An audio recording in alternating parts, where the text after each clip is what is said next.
Labas rytas Ilona. Labas rytas, sveikinamės iš prekybos miestelio Urmas. Na kągi, matau vištieną, daug vaisių, daržovių. Šiandieną aš noriu tau pasiūlyti pasigaminti vištienos filė, vėrinukus, pervertus kartu su daržovėmis.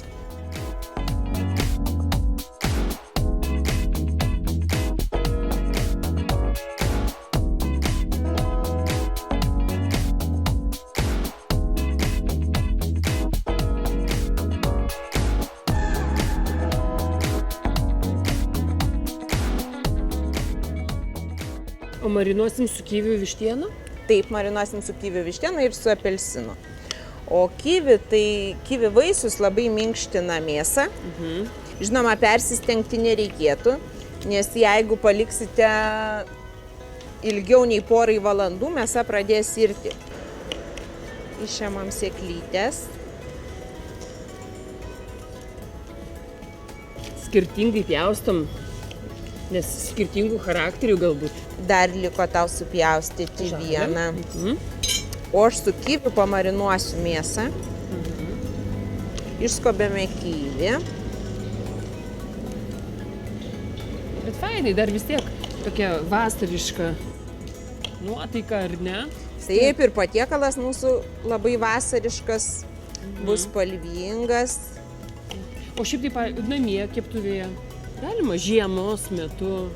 Turbūt rekomenduočiau kepti orkaitėje. Naudojant medinius iešmelius, juos išmirkius vandenį prieš tai, kad jie nedegtų. O kodėl, pavyzdžiui, dabar per delną sultis? O negalima, toks indelis yra, taip spaudi? Taip, galima. O kodėl per delną? Bet aš nenoriu labai plauti daug indų. Todėl aš labai greitų būdų išspaudžiu apelsiną, čiobrelio lapeliai. Man turbūt viena skaniausių daržovių rudenio pradžioje. Aš jas verdu ir paskui su druska, tiesiog. Labai skanu. Mano vyras valgo viską, ką bedaryčiau. Ar neskanėjau, ar skanėjau, nežinau, nesuprantu aš. Jis visą laiką sako skanu. Vieną kukurūzą va tokį visą užmaučiau, man atrodo, kad jisai ir suvalgytų pietums ir sakytų, mieloji mano, tu pagaminai nuostabiausią patiekalą. O jisai neturi kokios slaptos spintelės, kur eina pavalgyti dar po tavo patiekalų?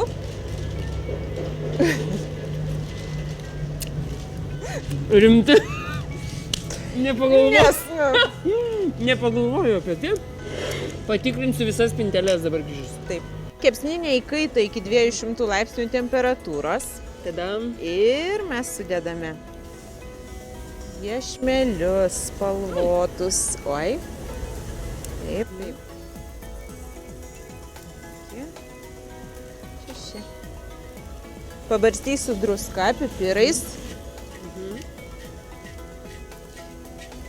Mėsą marinuojant, druską visuomet reikėtų naudoti jau tik taip prieš pat kepimą arba kepant, nes druska sausina mėsą.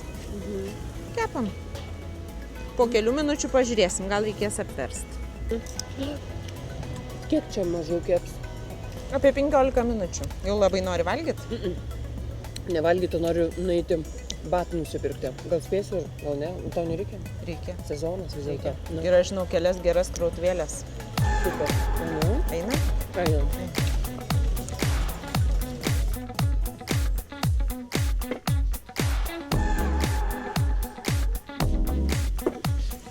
Labas, Goda. Labas, sveikos merginos.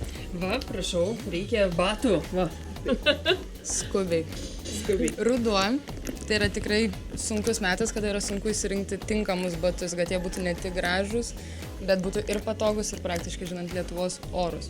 Šį rudenį pas mus madoje yra masyvus, ypatingai dėmesys yra kreipiamas žemiems batams, kad tai būtų patogu, balos, purvai, lengva valyti. Labai svarbu pasirinkti išskirtinę faktūrą, tada ir atrodys išskirtiniai batai. Populiaru prie sijonų ir suknelių dėvėti ilgaaulius. Elegantiškai moteriai yra labai patogu aulinukai, šiek tiek smailėjantis su aukso detalėmis. nereikia apsiriboti vien tik tai juoda spalva, nes šį rudenį galite rinktis, aišku, rudeniškas spalvas, neriekiančias, bet rudeniškas. Žalia, tarp lapų, rudeninio. Puikiai tiktų net dabar prie jūsų suknelės. Klasika. Lakas, lakuoti batukai, klasikiniai prie kelnyčių, prie klasikinių sijonų ar kostiumėlių. Į darbą taip pat aulinukai, kurie primena baikeriškus, tačiau jie yra elegantiški, papuošti lakiniu kaspinuku. Kaip tik prie jūsų, manau, kad puikiai tiktų štai šitie. Prašau. Kulniukas. Papuošta auksu, elegancija, šiek tiek ovalus. Auksas dominuoja, ar ne? Taip, tiek aksesuaruose, tiek rūbose, tiek avalynėje. Šį rudenį auksas puošia.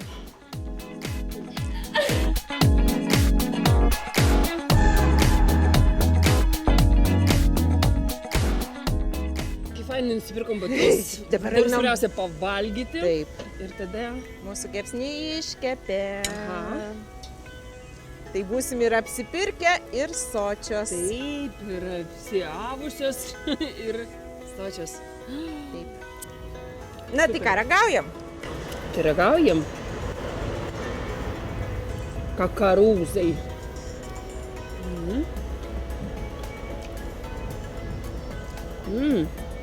Kokios spalvos. Čia ilgai žaidi. Taigi kviečiame naudotis mūsų receptu.